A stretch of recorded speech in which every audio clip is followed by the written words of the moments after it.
Hello, जय हिंद दोस्तों। और देखिए, जैसा आप सभी को पता है, हर संडे हम आर्मी जीडी का एक complete model test paper discuss करते हैं।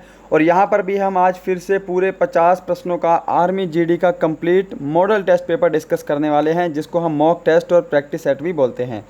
यहाँ पर हम भाग 1 सामान्य ज्ञान, भाग 2 विज्ञान, भाग 3 गणित और भाग 4 रीजनिंग बिल्कुल कंप्लीट जैसा आपके पैटर्न आता है एग्ज़ाम में, बिल्कुल हमने वैसा ही पैटर्न लिया है।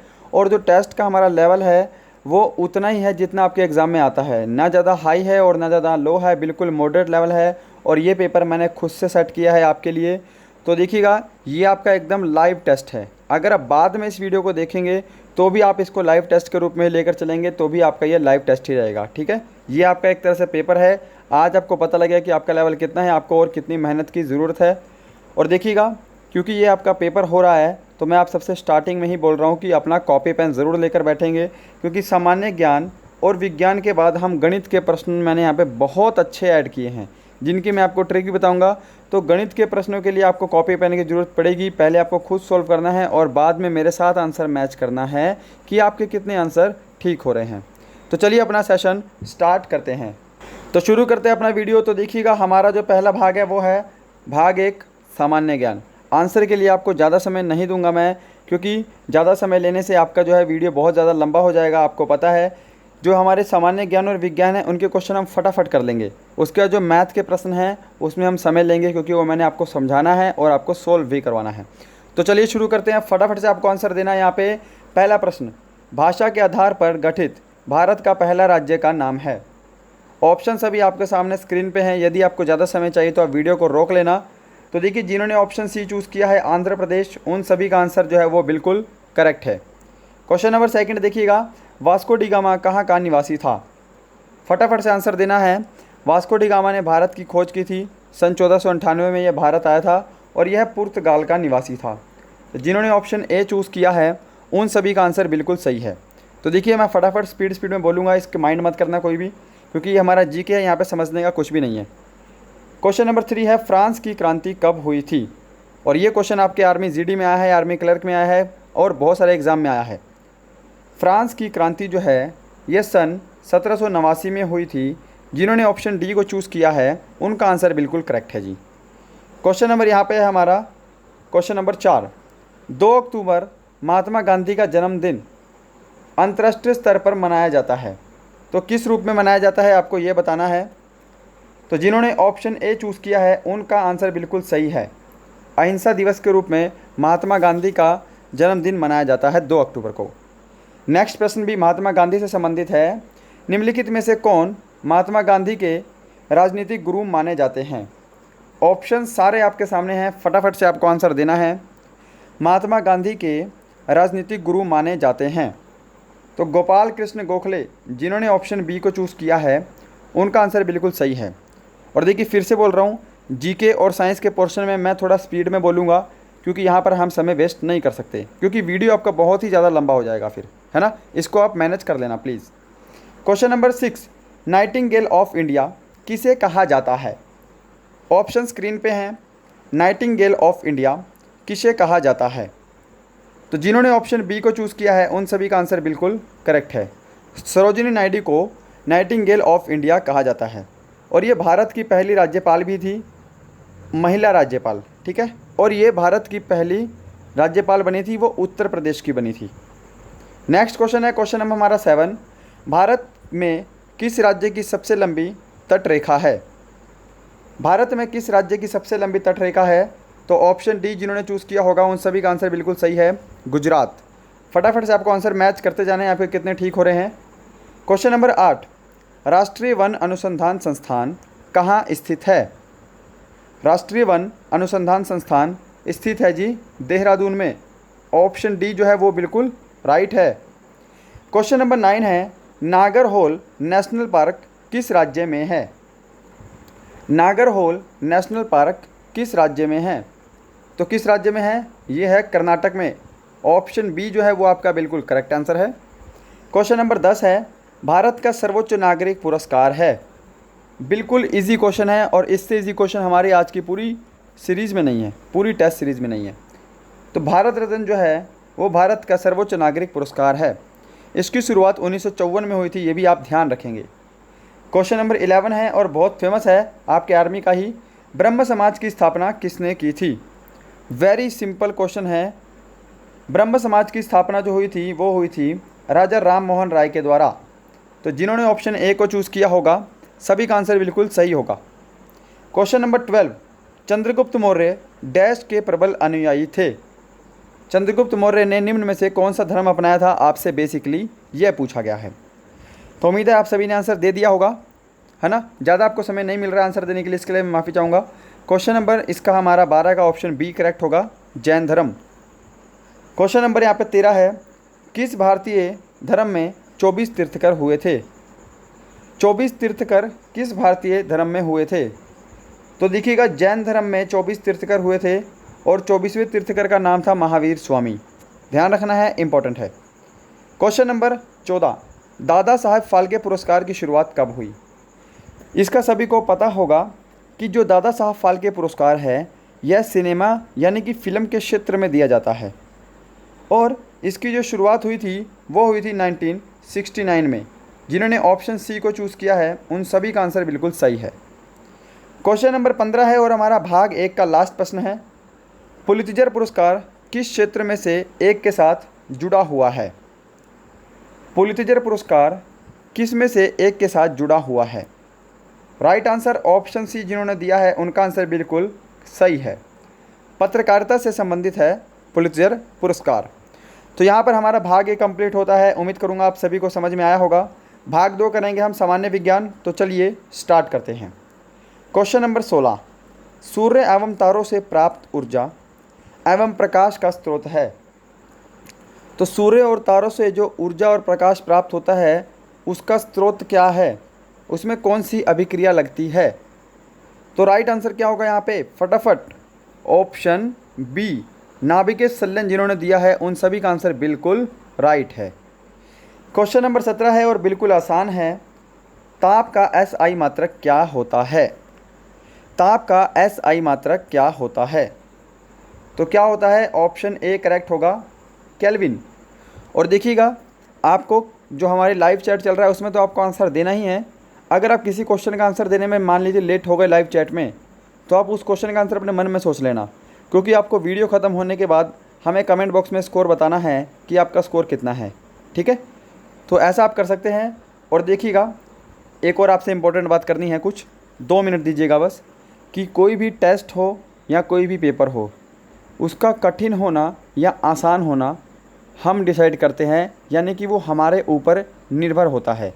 यदि आपकी तैयारी अच्छी है तो आप उसको बोलेंगे कि आसान पेपर है।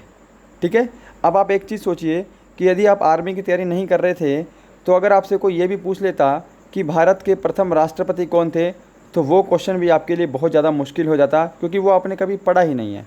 ठीक है, तो उम्मीद करूँगा अगर किसी का 2 या 3 महीने से तैयारी कर रहा है तो शायद उसके नंबर में भी 30, 35, 32 नंबर आएँ, कोई दिक्कत नहीं है। ठीक है, आप उनसे कम्पीट कर रहे हो जिन्होंने अच्छी तैयारी करी है, जो 1 साल या 2 साल से तैयारी कर रहे हैं, तो समय तो लगता है दोस्त। ठीक है, यदि आप काफ़ी समय से अभी भी तैयारी कर रहे हैं, आप अभी भी इम्प्रूव नहीं कर पाए हैं, तो थोड़ा सा आपको और हार्ड वर्क करना पड़ेगा। हर एक चीज़ समय मांगती है।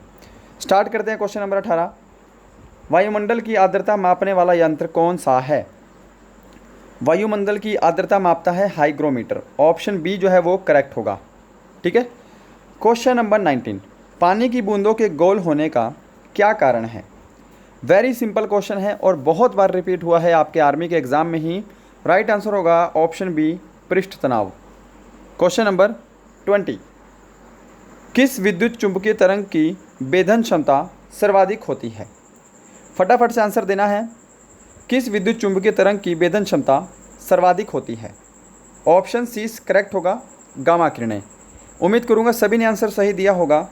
21 है, किस रंग के प्रकाश का प्रकीर्णन सबसे अधिक होता है? प्रकीर्णन समझते होंगे कि कौन से रंग का प्रकाश सबसे अधिक फैलता है। तो क्या आंसर होगा? ऑप्शन डी, बैंगनी जो है वो बिल्कुल सही आंसर होगा। ठीक है, क्वेश्चन नंबर 20 है, फटाफट से आपको आंसर भी मैच करना है। किस कोशिकांग को आत्महत्या की थैली कहा जाता है? तो आत्महत्या की थैली किस कोशिकांग को बोलते हैं? तो बोलते हैं जी लाइजोसोम को। ऑप्शन बी जिन्होंने दिया होगा सभी का आंसर सही होगा। 23, प्राकृतिक चयन के सिद्धांत का प्रतिपादक का नाम क्या है? प्राकृतिक चयन के सिद्धांत के प्रतिपादक का नाम क्या है? तो क्या है? ऑप्शन ए सही होगा, Charles Darwin. Question number 24, insulin की कमी से उत्पन्न होने वाला रोग कौन सा है? इंसुलिन की कमी से उत्पन्न होने वाला रोग होता है मधुमेह रोग, जिसको हम इंग्लिश में डायबिटीज़ बोलते हैं। तो ऑप्शन सी जो है वो बिल्कुल सही होगा। 25 नंबर है, वृक्क की कार्यात्मक इकाई क्या है? वृक्क समझते होंगे, किडनी। तो किडनी की कार्यात्मक इकाई क्या है? तो नेफ्रॉन बिल्कुल करेक्ट आंसर है। आज के प्रश्न में हम डिटेल वाइज डिस्कस नहीं करेंगे। 26, मलेरिया रोग किस परजीवी के संक्रमण से होता है? तो ये प्रश्न कुछ स्टूडेंट के लिए टफ हो सकता है, जिन्होंने थोड़ी सी डीपली तैयारी की है उनके लिए आसान होगा। ठीक है, तो माइंड नहीं करना, सबकी तैयारी अलग अलग लेवल पर होती है, सब अपने लेवल के हिसाब से बेस्ट टेस्ट देते हैं। ठीक है, थोड़ा समय ज़रूर लगता है इम्प्रूव होने में, इस चीज़ को आप ठुकराना नहीं। तो ऑप्शन ए करेक्ट होगा, जो प्लाज्मोडियम है ये मलेरिया रोग का परजीवी है। 27, शैवालों के अध्ययन से संबंधित विज्ञान को क्या कहा जाता है? शैवालों के अध्ययन से संबंधित विज्ञान को बोलते हैं फाइकोलॉजी। ऑप्शन बी जिन्होंने चूज़ किया है सभी ने आंसर सही दिया है दोस्तों। 28 क्वेश्चन देखते हैं यहाँ पे, परमाणु के नाभिक में होता है। तो देखिएगा, जो परमाणु होता है, परमाणु के नाभिक में न्यूट्रॉन और प्रोटॉन होते हैं। इलेक्ट्रॉन जो है वो परमाणु के नाभिक के बाहर कक्षीय रूप में घूर्णन गति करते हैं। तो न्यूट्रॉन और प्रोटॉन देखना है कौन से आंसर में है, ऑप्शन एक में ही है, प्रोटॉन एवं न्यूट्रॉन परमाणु के नाभिक में होते हैं। परमाणु के नाभिक का आकार पता होना चाहिए, 10⁻15 मीटर। नेक्स्ट 29, पीतल किसका मिश्रण होता है? फटाफट से आंसर देना है। यदि आपको थोड़ा समय चाहिए तो आप वीडियो को रोक लेना, कोई प्रॉब्लम नहीं है। ठीक है, थोड़ा आगे पीछे हो जाएगा तब भी कोई प्रॉब्लम नहीं है, आपको अपना टेस्ट लगाने से मतलब होना चाहिए। तो यहाँ पे राइट आंसर होगा ऑप्शन सी, तांबा और जिंक का मिश्रण जो है पीतल बनता है। ऑप्शन सी जिन्होंने दिया है उनकी तैयारी बहुत ही अच्छे लेवल पे है, आर्मी के हिसाब से तो वो बहुत ही अच्छे लेवल पे स्टैंड कर रहे हैं। क्वेश्चन नंबर 30 है, फोटोग्राफी में प्रयुक्त हाइपोविलियन का रासायनिक नाम क्या है? अब इस क्वेश्चन में 90% को प्रॉब्लम हो जाएगी, 90% को, और जबकि क्वेश्चन कुछ भी नहीं है। ठीक है, क्वेश्चन कई बार घूम फिर के कई जगह एग्जाम में आ चुका है। तो यहाँ पे राइट आंसर क्या होगा? Sodium thiosulphate. ऑप्शन बी जो है वो करेक्ट होगा। क्वेश्चन नंबर 31, पेंसिल बनाने में प्रयुक्त कार्बन होता है। तो पेंसिल में क्या प्रयोग होता है कार्बन के रूप में, यही आपको बताना है। क्या आंसर होगा इसका जी? Option A graphite. सभी लोग आंसर सही दे रहे हैं, ऑप्शन ए बिल्कुल करेक्ट है। क्वेश्चन नंबर 32 है, प्राकृतिक रबड़ किसका बहुलक होता है? फटाफट से आंसर दीजिएगा, प्राकृतिक रबड़ किसका बहुलक होता है? तो आइसोप्रिन। ऑप्शन बी जो मेरे दोस्त बिल्कुल सही आंसर दे रहे हैं। क्वेश्चन नंबर 33, सबसे उत्तम कोटि का कोयला कौन सा होता है? सबसे उत्तम कोटि का कोयला कौन सा होता है? तो कौन सा होता है? एंथ्रासाइट। ऑप्शन सी जो है वो करेक्ट होगा। क्वेश्चन नंबर 34, और बहुत आसान है, गोबर गैस में कौन सी गैस होती है? इससे आसान क्वेश्चन भी आपको नहीं मिलेगा हमारी इस टेस्ट में। गोबर गैस में कौन सी गैस होती है? तो मीथेन जो है वो बिल्कुल करेक्ट आंसर होगा, ऑप्शन डी वाला। और भाग 2 का हमारा लास्ट प्रश्न, किस ईंधन के अपस्फोट रोधी गुण को दर्शाती है? यानी कि जो ईंधन है उसके अपस्फोट रोधी गुण को कौन दर्शाता है? तो राइट आंसर क्या होगा? ऑक्टेन संख्या। ऑप्शन सी बिल्कुल करेक्ट आंसर होगा।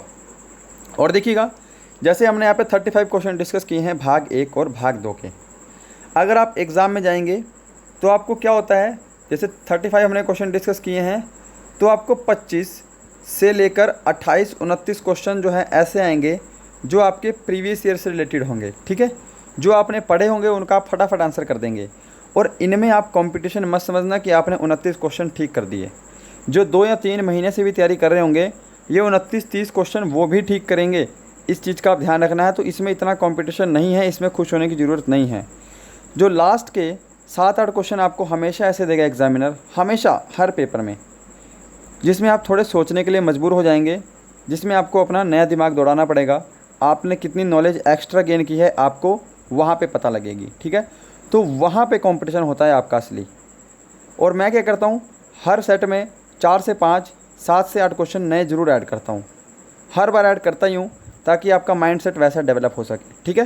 प्रीवियस ईयर करके जाओगे तो आपका स्कोर तो आएगा ही, बट उतना स्कोर नॉर्मल स्टूडेंट भी अचीव करता है। तो ये चीज़ आपको ध्यान रखनी है, उसमें कंपटीशन नहीं है।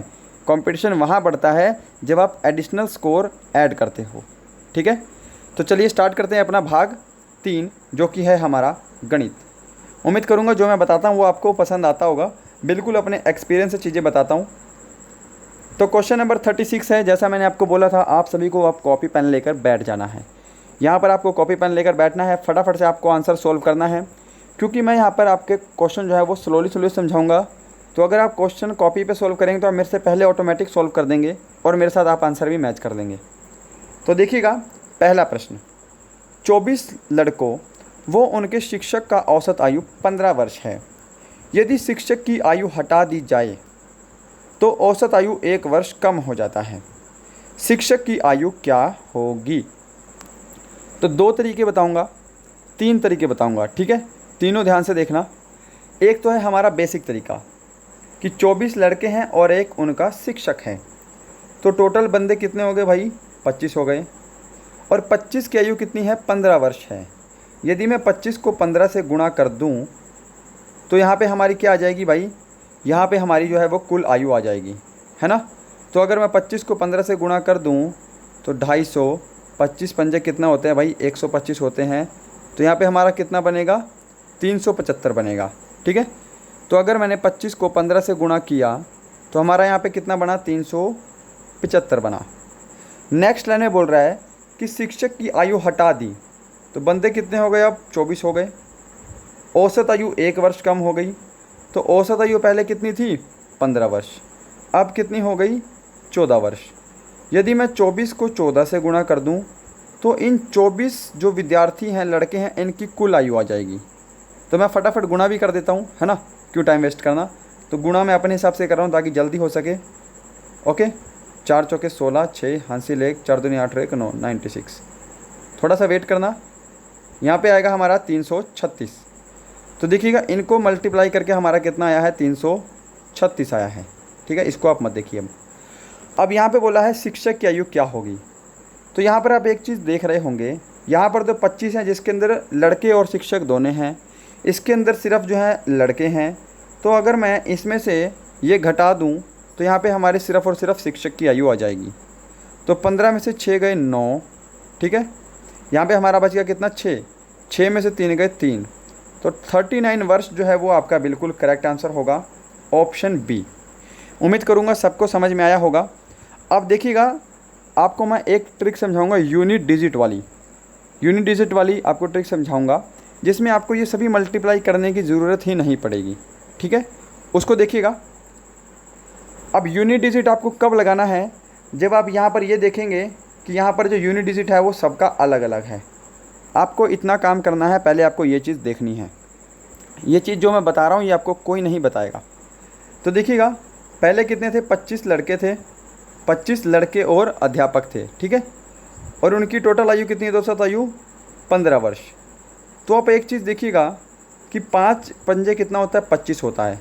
यानी कि अगर मैं इनको आपस में गुणा करूँगा तो मुझे पता है इसका जो यूनिट डिजिट आएगा वो लास्ट में 5 आएगा। यूनिट डिजिट की हम बात कर रहे हैं, 5 तो आएगा ही आएगा, ठीक है।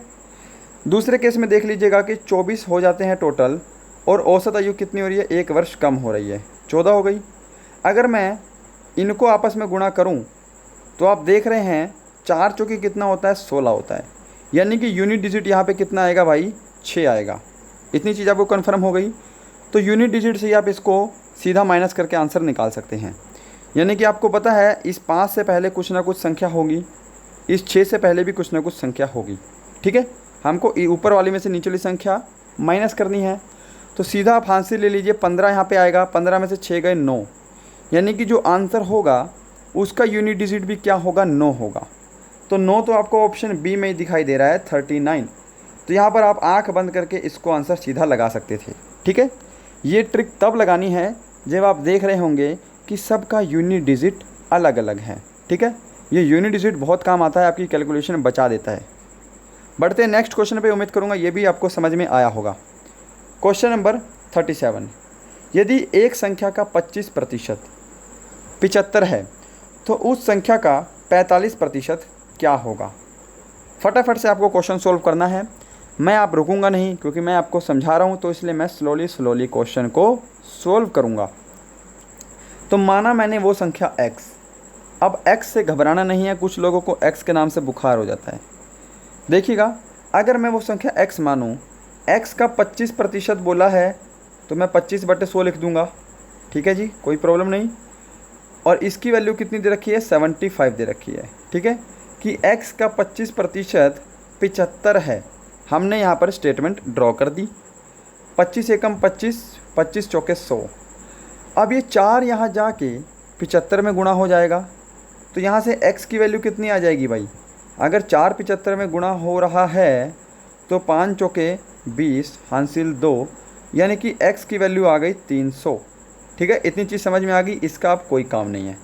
x की वैल्यू आ गई 300, यानी कि वो संख्या जो है वो है 300। अब बोला है इसका 45%, तो इसका 45% निकाल दो भाई, 45 अपॉन में 100 कर दो। 2 0 से आपको 2 0 काटनी है और इनको मल्टीप्लाई करना है। 5 तिया 15, 4 तिया 12 और 1 13। 135 जो है वो बिल्कुल करेक्ट आंसर होगा, जो कि आपके ऑप्शन डी में है। ठीक है, उम्मीद करूँगा जिन्होंने आंसर सोल्व किया होगा सभी का आंसर बिल्कुल करेक्ट होगा। और वीडियो ख़त्म होने के बाद आपको स्कोर ज़रूर कमेंट करना है कि आपका स्कोर कितना है। और ऑब्वियसली सी बात है, आपको वीडियो ज़रूर पसंद आ रहा होगा, कंटेंट अच्छा लग ही रहा होगा, है ना। तो वीडियो को लाइक करना है आपको बिना कुछ बोले। चैनल पे नए हैं तो सब्सक्राइब एंड शेयर ज़रूर करेंगे। क्वेश्चन नंबर देखते हैं इसके साथ 38 क्वेश्चन बहुत ही ईजी है। किसी धन का x% की दर से x वर्ष के लिए साधारण ब्याज x रुपये है, तो धन क्या होगा। तो देखिएगा, अब x को अपने माइंड में कबाड़ा मत करना। ठीक है, कोई उम्मीद करूँगा आप सोल्व कर रहे होंगे। अब मैं सोल्व करवा देता हूँ। अगर आपसे धनराशि बोली हो तो आपका एक फॉर्मूला होता है धनराशि निकालने का, जिसको हम इंग्लिश में प्रिंसिपल बोलते हैं। उसका फॉर्मूला होता है भाई सिंपल इंटरेस्ट इनटू 100, यानी कि साधारण ब्याज गुणा 100। नीचे हमारा होगा दर गुणा समय। ठीक है, दर गुणा समय। अब यहाँ पर हम इसको सोल्व कर लेते हैं, जो हमको दिया हुआ है। ठीक है, हमको निकालना है प्रिंसिपल। साधारण ब्याज हमको कितना दे रखा है, x रुपये। ठीक है, तो इसको मैंने x लिख दिया भाई। x गुणा हम क्या करेंगे, 100 करेंगे, कोई दिक्कत नहीं है। ठीक है, अब देखिए रेट ऑफ इंटरेस्ट और टाइम, यानी कि दर और समय हमको क्या दे रखा है। दर भी हमको x% दी है, समय भी हमको x% दिया है। सीधी सी बात है, तो नीचे भी क्या आएगा, x गुणा x, कोई दिक्कत नहीं। अब यहाँ से इस x से ये एक x हमारा कैंसिल हो गया, हमारा बचेगा यहाँ पे 100 बटे में x बच गया, और ये हमारा राइट आंसर हो जाएगा। कौन सा ऑप्शन दिख रहा है आपको ऐसा, ऑप्शन बी दिखाई दे रहा है। तो ऑप्शन बी जो है वो बिल्कुल सही आंसर होगा। ठीक है, बिल्कुल सिंपल वे से बताया है, बिल्कुल फॉर्मूला ही पुट किया है। उम्मीद करूँगा सबको समझ में आया होगा। बढ़ते हैं नेक्स्ट पे, क्वेश्चन नंबर 39। एक रेलगाड़ी 36 किलोमीटर प्रति घंटे की चाल से एक खड़े व्यक्ति को 8 सेकंड में पार करती है, रेलगाड़ी की लंबाई क्या होगी। तो देखिएगा, जो लंबाई होती है यानी कि डिस्टेंस होता है, वो क्या होता है, स्पीड इनटू टाइम होता है। ठीक है, हमको निकालना है डिस्टेंस, तो स्पीड हमारी कितनी है भाई, 36 किलोमीटर प्रति घंटा है। अब यहाँ पर आप डायरेक्ट मल्टीप्लाई नहीं करेंगे, क्योंकि आपको समय दे रखा है सेकंड में, और आपका आंसर भी जो है वो मीटर में है। तो जो आपकी स्पीड है 36 किलोमीटर प्रति घंटा, इसको भी आपको मीटर प्रति सेकंड में बदलना पड़ेगा। तो मीटर प्रति सेकंड में बदलने के लिए हम 5/18 से मल्टीप्लाई करते हैं। ये आपको पता होगा, नहीं पता होगा तो अब पता लग गया होगा। ठीक है, तो ये हमारी क्या हो गई, मीटर प्रति सेकंड में ये पूरी हमारी स्पीड है। ठीक है, अब देखिएगा समय हमको दे रखा है 8 सेकंड, तो मैंने गुणा 8 लिख लिया। तो स्पीड इनटू टाइम हमारा क्या आ जाएगा, यहाँ से डिस्टेंस आ जाएगा, यानी कि ट्रेन की लंबाई आ जाएगी। ठीक है, 18 एकम 18, 18 दूनी 36, 5 दूनी 10 और 10 अठे कितना होगा भाई 80 होगा। तो 80 मीटर जो है वो ट्रेन की लंबाई होगी। ऑप्शन डी बिल्कुल सही होगा। नेक्स्ट क्वेश्चन देखिएगा, निम्न में से कौन सा अभाज्य संख्या नहीं है। तो देखिएगा जो अभाज्य संख्याएं होती हैं वो कहाँ से शुरू होती हैं भाई, वो होती हैं 2 से। 2, 3, 5, 7, 11, 13। ठीक है, अभाज्य संख्याएं वे संख्याएं होती हैं जो सिर्फ अपने पहाड़े पर और एक पर कटती हैं और किसी पर भी नहीं कटती। ठीक है, बट अब आप बोलेंगे एक, तो ध्यान रखना जो एक है वो न तो भाज्य संख्या है न ही अभाज्य संख्या है, यह एक नेचुरल नंबर है, ये आपको पता होना चाहिए। यहाँ पे राइट आंसर होगा आपका एक।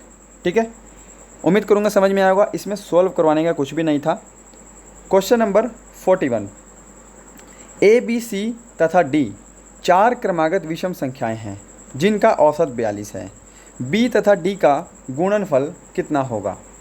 अब देखिएगा इस क्वेश्चन को मैं आपको बेसिक से नहीं करवाऊंगा, आप बेसिक से करके देख लीजिए, आपका दिमाग इसमें थोड़ा सा हिल जाएगा।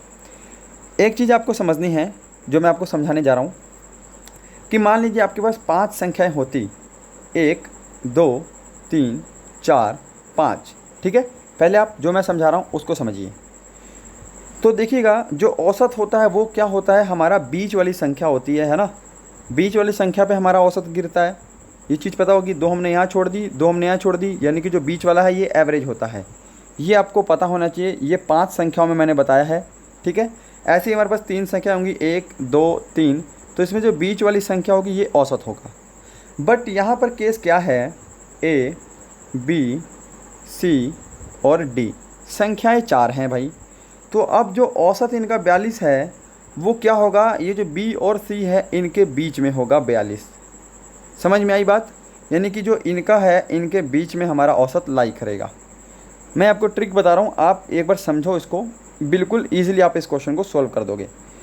ओके, अब हमको क्वेश्चन में क्या बोला है, 4 लगातार विषम संख्याएं हैं, पर 42 तो सम संख्या है।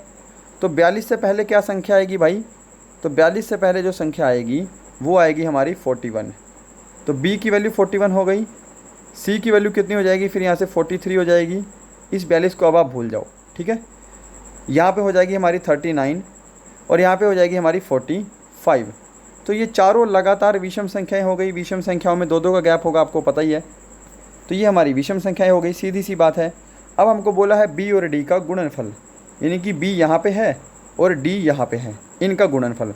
अब गुणा मत करने बैठ जाना। ठीक है, समझा रहा हूँ उसको समझ लो। यूनिट डिजिट, ठीक है, 75, सॉरी यहाँ पे आपका 45 गुणा 41, इनको गुणा करना है। तो देखिएगा जो हम गुणा करेंगे 5 एकम 5, यानी कि हमारा जो लास्ट का डिजिट होगा वो क्या आएगा, 5 आएगा भाई। गुणा करने पे हमारा यूनिट डिजिट 5 आएगा। 5 किसी ऑप्शन में है, किसी में नहीं है, सिर्फ लास्ट वाली ऑप्शन में है। तो ये आपका आंसर होगा, आंख बंद करके। गुणा मत करने बैठना। ठीक है, अपना टाइम वेस्ट मत करना, अपना समय बहुत कीमती होता है। तो ऐसी सी चीज़ें आपको बहुत ही कम चैनल पे सीखने को मिलेंगी जो मैं आपको बता रहा हूँ। ठीक है, बढ़ते हैं नेक्स्ट क्वेश्चन पे। अभी और भी बहुत सारी चीज़ें आपके लिए बचा रखी हैं इस क्वेश्चन में। एक व्यक्ति एक शर्ट एवं एक पैंट 371 रुपये में ख़रीदता है। यदि पैंट की कीमत शर्ट की कीमत से 12% अधिक है तो शर्ट की कीमत क्या होगी। अब इस क्वेश्चन को करो आप बेसिक से, कितना समय लगाओगे मैं भी देखता हूँ, और जो मैं तरीका आपको बताऊँगा वहाँ से देखना आपको कितना समय लगता है। ठीक है, तो देखिएगा यहाँ पर मैं लिखता हूँ पी से पैंट और मैंने एस से लिख दिया शर्ट। समझना चीज़ को। ठीक है, शर्ट और पैंट का कुल मूल्य कितना है, 371 है। कितना है भाई, 371 है।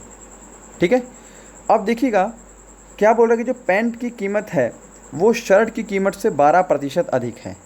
अब हमको दे रखा है यहाँ पे 12%। इस चीज़ को आप समझना कि अगर मैं 12% को फ्रैक्शन में लिखूँ तो मैं 12/100 लिखूँगा। ठीक है, अब 12/100 को अगर मैं कैंसिल कर दूँ तो यहाँ पर कितना होगा, 4 तिया 12, नीचे आ जाएगा हमारा 25। यानी कि जो 12% की फ्रैक्शन है वो कितनी है भाई, 3/25 है। अगर मेरी शर्ट की कीमत 25 है तो जो पैंट की कीमत है वो उससे 12% अधिक है। यानी कि जो 25 है इसका 12% की वैल्यू कितनी है, 3 है। और ये 3 अधिक है, इस चीज़ को समझना। तो जो पैंट की कीमत होगी वो होगी 28, 25 में हम 3 जोड़ेंगे 28 हो जाएगी। इतनी चीज़ समझ में आ गई। अब मैं इन सबको रफ कर देता हूँ, मैंने आपको ये सब समझाने के लिए लिखा था, ठीक है, क्योंकि यहाँ पे भी खिचड़ी बन जाती है यार। अब देखिएगा, पैंट की कीमत है 28 और यहाँ पे शर्ट की कीमत है कितनी, 25। समझ में आ गया भाई। 3/25 हमारा रेशो आया है। अगर पैंट की कीमत 25 है तो क्योंकि ये अधिक है तो 3 हमने जोड़ दिया इसमें, तो शर्ट की कीमत 25 है तो पैंट की कीमत हो जाएगी 28। अब यहाँ पे आपकी कीमत आ गई, चीज़ें यहाँ से आपकी बहुत आसान हो गई। इस ट्रिक से आप करेंगे तो 1 सेकंड में आपका क्वेश्चन हो जाएगा। अब देखिएगा यहाँ पे अगर मैं इन दोनों का टोटल करूँ तो इन दोनों का टोटल कितना बनता है आपको देखना है। 8 और 5 कितना हो गया, 13। यहाँ पे हो गया हमारा 53 इन दोनों का टोटल। अब यहाँ पर टोटल 53 है, एक्चुअल में टोटल हमको दे रखा है 371, तो दोनों की वैल्यू एक दूसरे के क्या हो जाएगी, बराबर हो जाएगी। ठीक है जी। 53 एकम 53, 53 सतह होता है हमारा 371। एक की वैल्यू कितनी आ गई भाई, 7 आ गई। आपको पूछा है शर्ट की कीमत, तो इस अगर एक की वैल्यू 7 है तो शर्ट की वैल्यू कितनी है यहाँ पे 25। 25 गुणा 7 आप करेंगे तो कितना आंसर आएगा आपका, 175 रुपये। ऑप्शन सी जो है वो आपका करेक्ट आंसर होगा। अगर आपको बोल देता पैंट की कीमत तो इस 7 को आपको 28 से गुणा करना था, तब आपका आंसर आ जाता। ठीक है, तो ये ट्रिक उम्मीद करूँगा आपको समझ में आई होगी। और ये ट्रिक नहीं है, आजकल ऐसे ही क्वेश्चन सॉल्व होते हैं, आप इसको एक्स वाई से मत करने लगना, अपना समय बहुत वेस्ट करोगे। बढ़ते हैं नेक्स्ट क्वेश्चन पे। क्वेश्चन नंबर हमारा है यहाँ पे 43 है, एक निश्चित धनराशि साधारण ब्याज पर 2 वर्षों में 704 रुपये तथा 5 वर्षों में 800 रुपये हो जाती है, मूलधन बताना है क्या होगा। तो सबसे पहले आपको याद रखना है कि जो आपकी दर है वो है साधारण ब्याज पर, और जो साधारण ब्याज होता है वो हर साल समान होता है। मान लीजिए पहले साल साधारण ब्याज अगर 40 रुपये है तो अगले 20, 30, 50 वर्षों तक वो हर साल सिर्फ 40 ही बढ़ेगा। ठीक है, ये चीज़ आपको पता होनी चाहिए। अब आपको बोला है प्रिंसिपल निकालने को, मूलधन निकालने को, तो यानी कि प्रिंसिपल हमने यहाँ पे लिख दिया। प्रिंसिपल से 2 वर्षों बाद, यहाँ पे मैं नीचे लिख रहा हूँ 2, धनराशि कितनी हो रही है, 704 हो रही है। ठीक है, उसके बाद तथा 5 वर्षों में यानी कि फिर अगले 3 वर्षों बाद हो रही है धनराशि कितनी, 800 रुपये। चीज़ें समझ में आ गई भाई, चीज़ें समझ में आ रही है ना। अब यहाँ पर आपको देखना है कि 3 वर्षों में कितना धन बढ़ा है। यहाँ पे 3 वर्षों में बड़ा होगा ना, क्योंकि अगर 2 वर्षों में धनराशि 704 है, 5 वर्षों में धनराशि कितनी है भाई, 800 है। यानी कि यहाँ पे मैं 5 लिख देता हूँ। ठीक है, 5वें वर्ष में धनराशि 800 है, इनके बीच का अंतर कितना है, 3 है।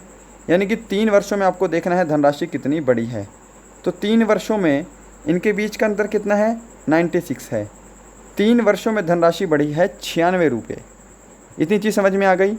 अब 96 रुपये अगर 3 वर्षों में बढ़ी है, ब्याज है आपका साधारण, तो क्या करेंगे आप, पहले आपको निकालना है 1 वर्ष में कितनी बड़ी होगी। तो 1 वर्ष में आपकी 32 रुपये जो है वो धनराशि बड़ी है। ठीक है जी। अब 32 ही आपकी हर साल धनराशि बढ़ रही होगी। अब आप आ जाओ पहली स्टेटमेंट पे, कलर चेंज करता हूँ इसका। देखिएगा 2 वर्ष में धनराशि कितनी हो रही है, 704 हो रही है। 704 अगर धनराशि हो रही है तो इसके अंदर 2 साल का साधारण ब्याज भी जुड़ा हुआ होगा, तभी जाके धनराशि 704 हुई है। अगर 1 साल का साधारण ब्याज 32 है तो 2 साल का साधारण ब्याज कितना होगा, 64 होगा। ठीक है, तो यानी कि इस 704 में 64 भी जुड़ा हुआ है। अगर मैं 64 इसमें से निकाल दूं तो हमारी प्रिंसिपल की वैल्यू आ जाएगी। चीज़ें समझ में आ गई। तो 704 में से 64 घटाएंगे तो कितना आएगा भाई, यहाँ पे 0, 9 में से 3 6 गए, कुछ गड़बड़ हुई क्या, हाँ ठीक है, 10 में से 6 गए 4, यानी कि 640 जो है वो आपका क्या हो जाएगा, प्रिंसिपल हो जाएगा। ऑप्शन डी जो है वो आपका करेक्ट आंसर होगा। उम्मीद करूँगा सबको समझ में भी आया होगा। ठीक है, बढ़ते हैं नेक्स्ट क्वेश्चन पे। क्वेश्चन नंबर 44 है, यदि 10 मित्र परस्पर एक दूसरे से हाथ मिलाएं तो हाथ मिलानों की कुल संख्या कितनी होगी। देखिएगा ऐसे क्वेश्चन अब आपके एग्ज़ाम में आने लगे हैं, लास्ट ईयर भी आया था और उससे पहले भी एक बार आया था। ठीक है, तो देखिएगा ऐसे क्वेश्चन को करने का आपको एक सूत्र पता होना चाहिए, जो सूत्र बहुत इंपॉर्टेंट है, क्योंकि फिर आप कंफ्यूज हो जाएंगे। क्योंकि अगर 10 मित्र परस्पर हाथ मिलाएंगे, ठीक है, तो वो जो है आपस में भी एक दूसरे से हाथ मिला रहे होंगे। तो आप कुछ लोग इसका आंसर 50 कर देते हैं सीधा उठा के, जो कि गलत आंसर है। 50 आंसर आएगा ही नहीं, ठीक है। अब देखिएगा, इसकी आपको ट्रिक पता होना चाहिए, n into n minus 1 upon में 2। ये ट्रिक है ऐसे क्वेश्चन को सोल्व करने की, ठीक है। कई बार क्वेश्चन आ जाता है कि मैं किसी ऑर्गेनाइजेशन में गया, संगठन में गया, वहाँ मैंने प्रत्येक आदमी से हाथ मिलाया, ठीक है। या फिर ऐसा बोल देता है कि जो प्रत्येक आदमी ने क्या किया, आपस में एक दूसरे से हाथ मिलाया, तो कुल कितने हैंड शेक हुए, ऐसा क्वेश्चन आ जाता है, ठीक है। ये ट्रिक आपको लगानी है। इस ट्रिक को मैं लगा के आपको क्वेश्चन सोल्व करके दिखाता हूँ। ये जो n क्या है, ये n जो है टोटल नंबर ऑफ़ वैल्यू होता है, ठीक है।